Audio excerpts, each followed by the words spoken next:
আমি এখন দাঁড়িয়ে আছি নেত্রকোনা জেলার কলমাকান্দা উপজেলার কারনুই গজামারা এলাকায়।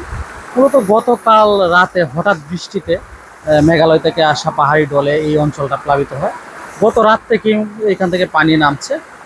কয়েক ঘন্টায় এই এলাকাটি প্লাবিত হয়েছে। আমরা স্থানীয়দের সাথে কথা বলেছিলাম, স্থানীয়রা যেটি বলেছে যে এই 3-4 ঘন্টার বৃষ্টিতে এবং পাহাড়ি ঢলে এই অঞ্চলটি প্লাবিত হয়েছে।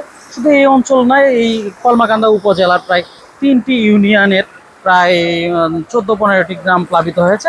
আসলে পাহাড়ি ঢল মূলত অল্প সময় স্থায়ী হয় এবং অল্পতেই আসে।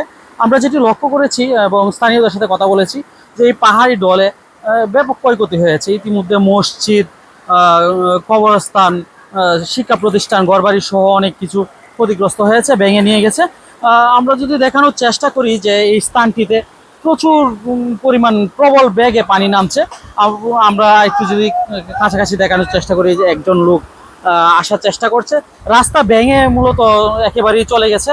রাস্তার ভাঙনের কারণে এই অঞ্চলের মানুষ এখন যোগাযোগের একটি বিরাট অবস্থায় বিরাজ করছে। চলাচলের উপযোগী রাস্তা নেই, এখন ভেঙে বিলীন হয়ে গেছে।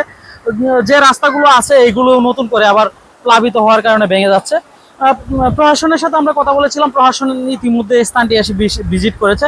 তারা 3টি ইউনিয়নেই পরিদর্শন করেছে। তারা যেটি বলছে যে পানি নেমে গেলে ক্ষতিগ্রস্তের পরিমাণ নির্ধারণ করা যাবে। এখনো যেহেতু পানি নামছে না, পানি এখনো পাহাড়ি ঢল আসছে এবং প্রবল গতিতে নামছে। পানি নেমে গেলে স্থানগুলো শুকিয়ে গেলে মূলত কতটুকু ক্ষতি হয়েছে, কি পরিমাণ রাস্তা, ঘরবাড়ি, দোকানপাট ক্ষয়ক্ষতি হয়েছে সেটা জানা যাবে।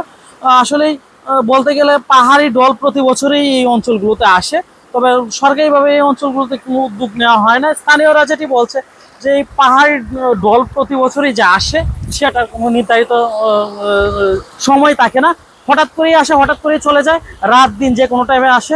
যেমন কালকে যেটি হয়েছে, রাতের 3টার সময় মানুষ ঘরের মধ্যে পানিবন্দী ছিল, কেউ মসজিদের মধ্যে পানিবন্দী, এভাবেই জীবন কাটিয়েছে। মূলত এই পাহাড়ি ঢল ফেরানোরও কোনো উপায় থাকে না স্থানীয়দের, যার কারণে জনভোগান্তি চরম পর্যায়ে থাকে। মির্জা হৃদয় সাগর, 71, নেত্রকোনা।